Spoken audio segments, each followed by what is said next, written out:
provides vele hotels, pensions, appartementen, zomerhuizen en campings. Ziet Valkenburg zelf Nederland evenveel toeristen als dat het inwoners telt. Het hoogseizoen bezoeken daarnaast nog eens duizenden dagjes mensen Valkenburg, vanwege de vele attracties en historische bezienswaardigheden.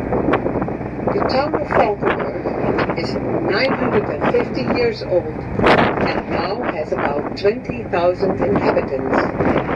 But since Valkenburg also boasts a large number of hotels, guest houses, holiday apartments, holiday cottages, and camping sites, it also provides accommodation to a similar number of tourists. And in the high season, there are also thousands of day trippers who visit the town's attractions and historic sites.